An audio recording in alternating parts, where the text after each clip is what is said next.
gentlemen. Sorry about the slow week last week, guys. With Thanksgiving, spent a lot of time with the family, with friends, so I did not quite get out the usual content, but I am back at it, and I'll have the normal array of videos I usually do coming this week. So we are gonna get back to it starting today, and in today's video, I am going over every single game, starting on Thanksgiving up until Sunday. I'm gonna give you my hottest takes from each of these games, multiple ones in some of them. This is an awesome way to review what we learned, the most important pieces of information from each game, and that's gonna help set you up for the rest of the season. We know that the playoffs are coming in fast. Every win means the world if you want to get that final playoff spot. And if you have already locked up the playoffs more or less, now is the time to fortify your team with one final piece, if trading is still allowed, and if not, to prepare yourselves as best you can for injuries. We know that one injury to a key spot can throw off everything that you've worked for, so there are also a couple ads in here that might be able to help you in case that happens. Always be prepared, do your due diligence, and things usually work out in your favor. So with that said, let's hop into Week 12's Relentless Rundown.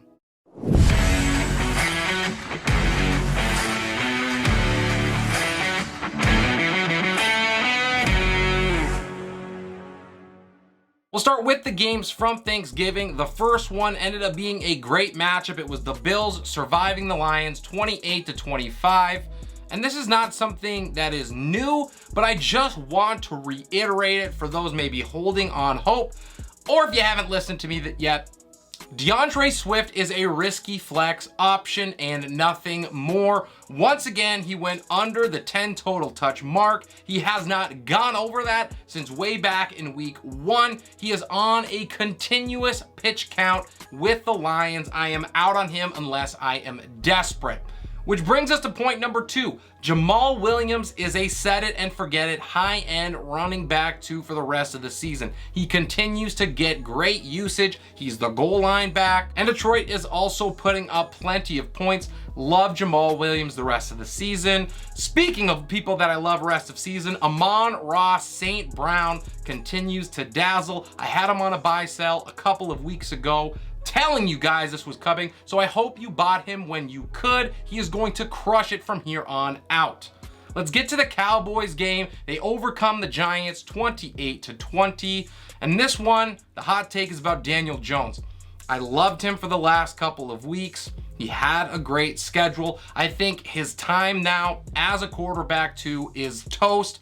Washington is playing on another level right now. Philadelphia is the league's #1 defense against quarterbacks, and these are 3 of his next 4 games, so I think you can safely look elsewhere unless you are absolutely desperate. As for the Dallas side of things, my hot take is that this backfield is more or less going to be a split from here on out. Zeke had 16 carries in this game. Tony Pollard had 18. I think it might make it difficult for managers down the stretch. Both of these guys are probably high-end flexes depending on the matchup. Last game on Thanksgiving, the Vikings rebound from that embarrassing performance against the Cowboys. They beat the Patriots 33-26.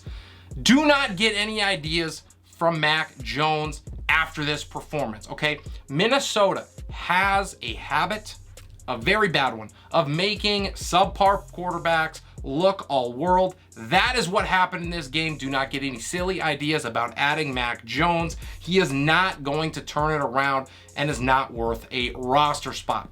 For the Minnesota side of things, all about TJ Hockenson. Been saying it for the last couple weeks, but this just kind of cemented it. He almost had a touchdown last week. He did in this game. He is an elite tight end 1 for the rest of the year. He's had over 8 targets per game in purple. To Sunday's slate, we start with the Panthers smashing the Broncos 23-10.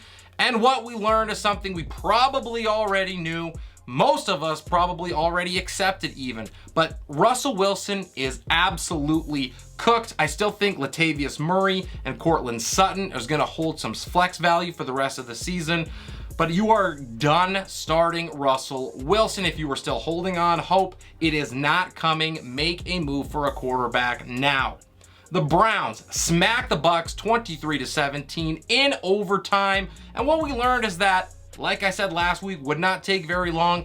David Njoku is back, and he is going to lift off once Deshaun Watson returns next week. I think he is a top 8 guy at the position, without a doubt, and I think he also has top 5 potential to finish off the year. The Bengals overpower the Titans. They win 20-16.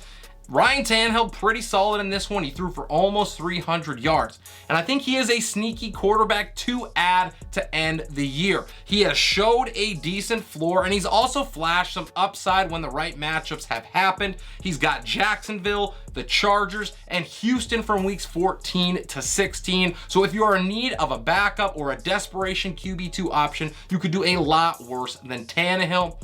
And then to the wide receiver position, I've been pounding the table on him for weeks, but for whatever reason, he is still widely available. So go get Treylon Burks. He's at worst, I think, a wide receiver 2 for the rest of the season. And if you're a team who needs a wide receiver in the worst way, he could help turn it around for you. Next game on deck is the Dolphins demolishing the Texans 30-15. I think, unfortunately, the biggest and hottest take from this game is this. It is time to panic for Dameon Pierce owners. He had a really fun run. It was awesome to see him explode onto the scene, but I have always said that I think game script, if anything, is going to kill him, and this is a very bad Texans offense. It's not going to get better over the next couple of weeks. They get Dallas, Kansas City, and Tennessee in 3 out of their next 4. Show's over. He's probably a flex at best from here on out. The Jets destroy the Bears 31-10 in a crazy game. First, it was Trevor Siemian. Then it was going to be Nathan Peterman. Then 3 minutes before the game, it was Trevor Siemian again. Did not matter for the Bears. This was all about the other quarterback on the side of the field in Mike White. His cult following got a big boost in this game, and he has some awesome matchups down the stretch. I think he is a great option in 2 quarterback leagues. Of course, he is going to be vulnerable to falling flat on his face pretty much in any given week, but there is a ton of upside to be had here if you are feeling lucky. The other news from this game comes from the running back position. Michael Carter left with an injury. With him out, I think this backfield is a bit murky, but I am going to lean towards Zonovan Knight. He had 14 carries for 69 yards in relief.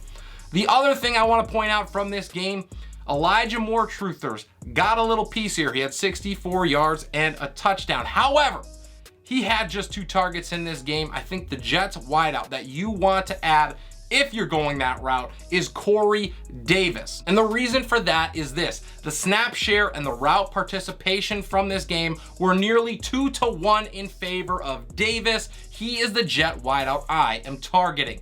The Commanders clipped the Falcons 19-13, and unfortunately, another ride has come to an end. I think it is time to let Mr. Bud Lighty go. Taylor Heineke is probably safe to be dropped right now. The Commies are going to run the football, and they're going to try to play defense, and especially when you consider they have the Giants and the 49ers in the next 3 out of 4 weeks. There's a bye week sprinkled in. They go Giants, bye, Giants, and then the 49ers. Not a good look for a low-end quarterback who can look terrible given the tough matchups. To Atlanta side of things, it is basically a full split in the backfield for Atlanta. It is going to be infuriating for owners to have to navigate. Both Patterson and Algier are going to be decent volume flexes unless something happens with an injury, but I'm not going to play them as much more than that. The Jaguars are able to ground the Ravens in an awesome comeback, 28-27. And big news here out of the backfield with Travis Etienne getting banged up. He did not return once he left. I think this is J. Michael Hasty's backfield if Etienne is out, so add him if you need depth. I should add that Etienne said he was going to be fine, but players are obviously more optimistic sometimes than the trainers are. So as a speculative add, get J. Michael Hasty on your squad. He's got Detroit coming up next week. If he is the guy, he will be a decent start. And then the wide receiver room. Another guy that I've been toting, especially my waiver wires, is Zay Jones. He already should have been added. But if he is available, he is a volume flex play. He's had 10 targets or more in 3 out of the last 5 games. And as a bonus, he has a nice schedule to end the year. To the Los Angeles game, they beat the Cardinals 25-24. Herbie's outburst in this game is just the beginning. I had him highlighted as a buy a couple of weeks ago. He has an awesome schedule coming up. He is going to continue to ball out. So hopefully you bought him at a discount when you could, because he's got Vegas, Tennessee, and Miami over the next 3. He probably will end up being a top 5 finisher in every single one of those affairs. And then if you have a roster spot, go get yourself some Joshua Kelly. He is the cuff to own in Los Angeles. This offense is going to continue to light it up, so his upside is worth taking a gamble on. The Raiders shocked the Seahawks. They outlast them in overtime 40-34. Call me crazy, and this is not going to make me very popular for owners, but my hottest take is this. If you have the ability to do it, go and sell Josh Jacobs right now. I don't want to take anything away from his amazing 300-yard performance. It was one of the best performances we've seen all season long, but right now he is sitting as the RB1 on the year. So if you can take your pick at another back, go ahead and do it. He's got matchups against New England, Pittsburgh, and the 49ers in weeks 15 to 17. These are some of the best rushing defenses in the entire league. You want out on one of the worst playoff schedules imaginable. The Chiefs stymie the Rams 26-10. I was all over them in my waiver wire targets video, and this is why. Matthew Stafford was out, and the Rams never had a chance. But the bigger news that we learned from this game is this. Isaiah Pacheco is a high-end RB2 with room for growth. I have been saying to roster him, so if you did, enjoy the spoils now. He's got 53 carries in his last 3 weeks for the Chiefs. The other Chief we want to pay attention to is Sky Moore. Now, it is probably a flash in the pan. I want to get that out of the way. But he was tied for second in the team in targets. He had 6 of them. And the Chiefs just invested a second-round pick in him. I don't think they did that for no reason. So this could be the beginning of something a little more. The 49ers shut out the Saints 13-0. Once again, it is Elijah Mitchell going out. CMC is likely to see a usage uptick here, but I think Tyrion Davis-Price is another guy that we want to add just in case he sees extra work. We saw that with Elijah Mitchell where he got 10, 12, 14 touches. I'm not sure that Davis-Price gets there, but he is worth an add to see what his workload is going to be. The other thing that we learned that we probably should have already known is we want to avoid the 49ers defense in matchups as much as possible. This defense is scary as hell, so unless you have an absolute stud that you cannot bench, I am leaving my playmakers on my bench against them. The final game of the week that I'm going to review is the Eagles outshooting the Packers 40-33. Now, it is probably too late for this, but my hot take is this.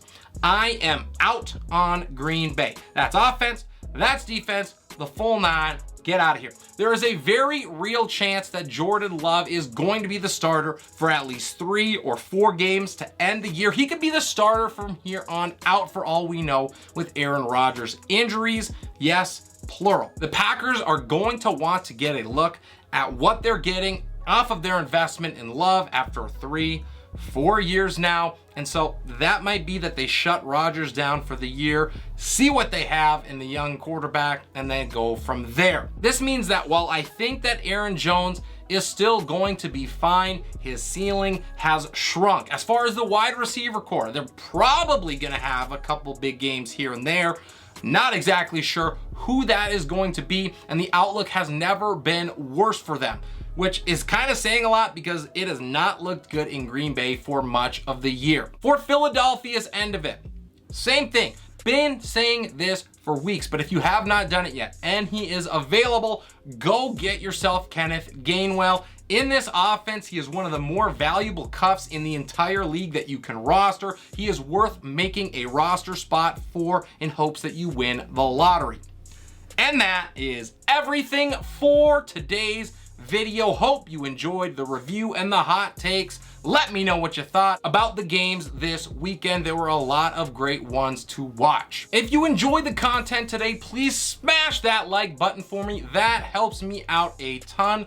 To all of my current subscribers out there, I cannot thank you guys enough for all of the support. We're well over 500 subs now, going for the goal of 1,000. If you haven't subbed yet, you can help us get there. As usual, my rankings are gonna come out starting Wednesday and Thursday.